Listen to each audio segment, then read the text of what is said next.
Good morning, late morning. So, I was given blood a while ago, and when you're giving blood, you're sitting there, you're kind of a captive audience, right? So I pull up my phone. It's one of the few times I get a chance to scroll through Facebook, and I see these memes. Who has time to do these things? I don't know, but there are lots of different memes, right? And what was interesting is that one of them was a picture of someone in an office with their hands on their head, and it said, "When you're the leader, everything is your fault." That's true, but it was really a cynical perspective on that. And it bothered me that I don't know what the message they were trying to send, but it made me think about fault. Why are we talking about fault? So what if we spun this? What if we spun this more about the idea of if everything is your fault, that means you're influencing everything. You're all in on all the pieces of the organization you're leading, whether it's a flight or a wing or a squadron or just your family, you have to be all in, right? So leading is what you are doing. But the reality is, if you're looking at it from that cynical perspective and you're afraid of being at fault, you're really just instructing. So I realized when I was in the early days of my leadership experience, we all go through, we get better at being a leader. And what you realize is that when you're afraid of being at fault, when you're afraid of it being your fault, you tend to instruct. You say, do these 10 things. Don't screw them up. Because if you don't do it right, it's my fault. It's a very limiting perspective to way to look at leadership. Now, instruction is part of leadership. That's why it's in the corner here. It's part of the box. But if you look at it as the defining factor, everything is my fault, it's going to limit you. So instead, I looked at, okay, let's flip this around. What are the axioms that you can look at to say these are the ways we can actually use leadership to be more positive? Think, what can we enable? How can we multiply what we're doing? How can we take this as an opportunity? Not a fault, not a risk, not a limiting factor, but say, how can I really influence a lot? And an axiom, by the way, is a generally understood principle that is usually self-evident. It's a fancy way of saying, it's like, oh, I get that. It's an aha moment, right? And these axioms are not my creation. They're ones I've curated them over years of screwing things up. There's a saying that a smart person learns from their mistakes, and a genius learns from other people's mistakes. And that's the beauty of some of these axioms. They apply everywhere. So the first one is purpose, meaning, and direction. It's actually 3 of them in one, right? Purpose is why you're doing it. Meaning is what you're doing. And direction is where you're going. Without those 3, organizations tend to just be full of busy people. If you don't know why you're doing it, you don't know what you're doing, you don't know what the direction is, you're going to get frustrated. The organization will get frustrated because guess what? You're going to set your own priorities. If you don't know where you're supposed to be going, you're going to be busy. And busy is not productive. Who's not busy? We're all busy, right? We don't want to be busier. We want to be productive. So purpose, meaning, and direction is about understanding how can you show as the leader. This is what you are, the axiom that you are pushing. These are the things that I'm responsible for as a leader. I need to give purpose, meaning, and direction so everybody understands what exactly, why we do it, what we're doing, and where we're going. Because otherwise, they're going to set their own culture. The second one, and I zip through these fast, I talk fast, I'm fully caffeinated. Second one is relationships. Relationships matter a lot. The reason for that is there's an Andy Stanley quote that leadership is getting things done through other people. Well, people, we relate. An organization full of people. So relationships that you have with people matter a great deal. And when we undermine relationships, we don't focus on them, and we just treat people as a box, they're just in a cubicle, it undermines the overall strategy of how they relate to you. So the time that we put into relationships, whether they're people that work for us, people that work with us, makes a critical difference in how much we can get done. And one of the things that I focused on the most in the relationships that I built is how can we multiply what we're doing as a group? To do that, you need purpose, meaning, direction. You start to multiply the impact of the purpose, meaning, and direction when you have strong relationships. Because a relationship, we'll put it in business terms, in organizational terms, it's the culture. Every organization has a culture.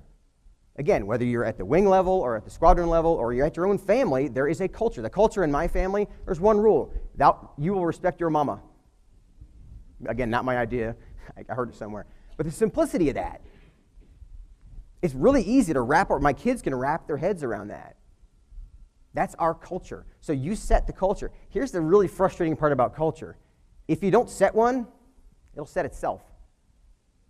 And it'll usually be full of things like gossip and people wondering what's the next step and people wondering where are we going, why am I here, and you end up with cliques and the relationships degrade. So watching the culture, leading the culture, setting the expectation of the culture is critical. And one of the ways that you do that, the third axiom, is the value of subtract, then multiply. It's very easy to add. We all add clothes to our closet. We add channels to our DVR. Netflix adds more and more shows that we can spend all of our time watching. It's kind of frustrating because they're good shows. But the idea of what can you subtract? And yes, you can't subtract. A lot of times you don't have the choice to subtract. You work in an organization, there are things you have to do. Well, you can subtract how much time you spend on Facebook. You can subtract how long it takes you to write an email, how many emails you write, how much time you spend in meetings. We can subtract. We can at least ask this question of what can I subtract and create, there's a reason that this slide is white space. That's what we're searching for.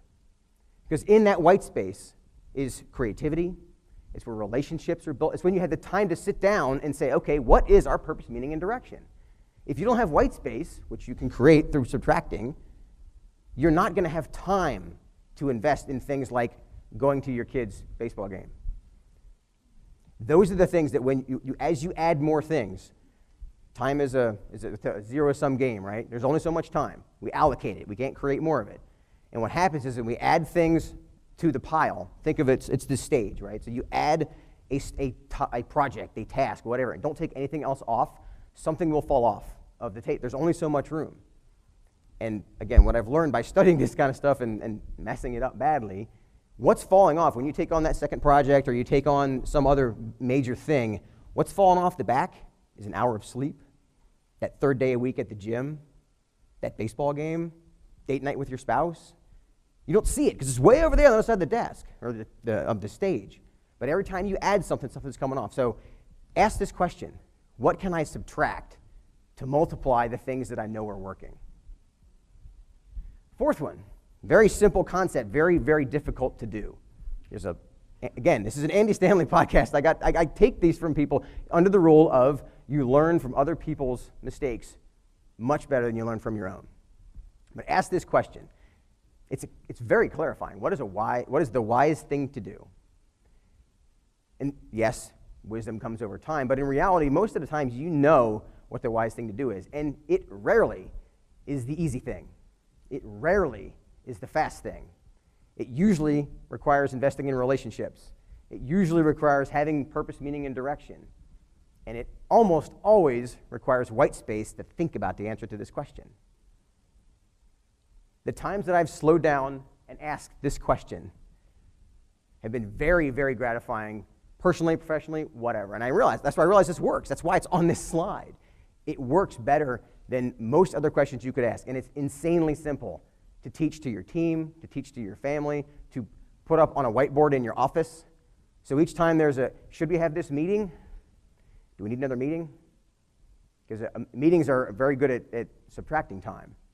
Do we need to have another event? Do I need to invest in this? Do I need to go to this event? Do I need to practice? For example, I was not out here for these. The wise thing for me to do was be back there practicing this so I could deliver the best speech possible.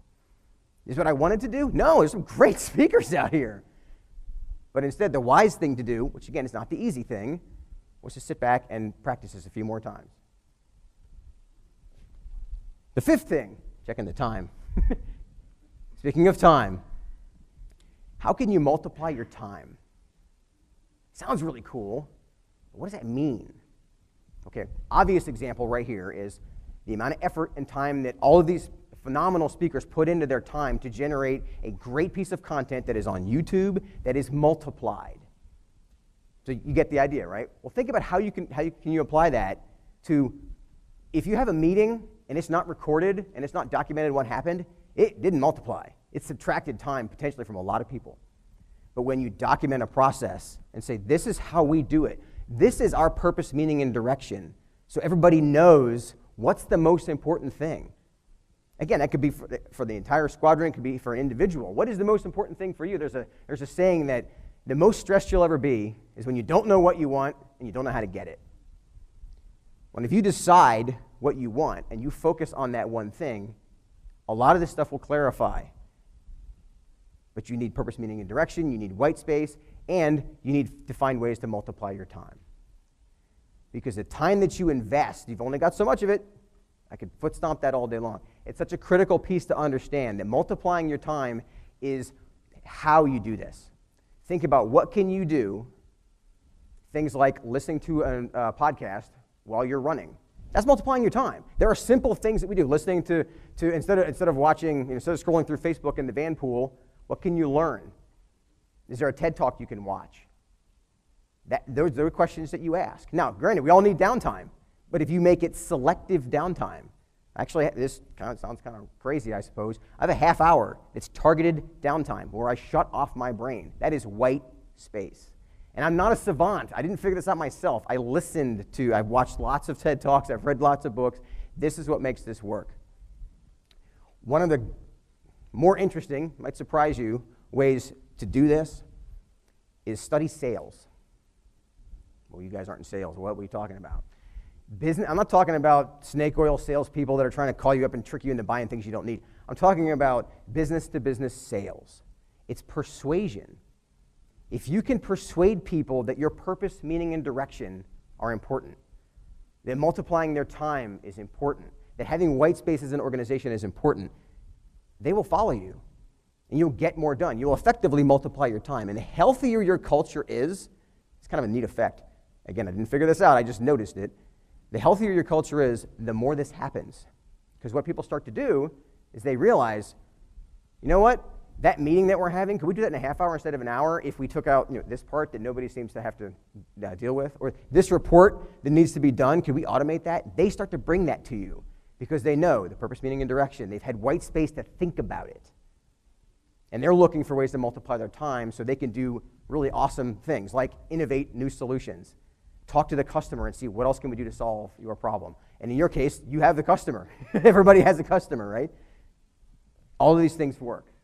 So here's the big takeaway. You can take any one of these. Pick one. It's like a box of popcorn. You reach in there and just grab one. They're all good. The higher up on this list you get, the more effective they are in larger organizations, or we'll say the larger organization you have. But they all are effective and they all are important. And I really kind of build a lot of my strategies around these 5. So my challenge to you is pick one. Just one. I'd say the easiest one, probably subtract and multiply. Because what I found, the amount of time I was spending watching TV alone, which that's one of my rules, is I don't watch TV alone anymore.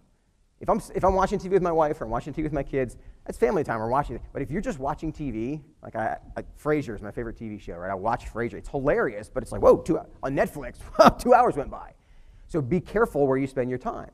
What can you subtract to give yourself white space? Because when you have white space, you suddenly have the ability to think. And in thinking comes innovation, creativity, and rest.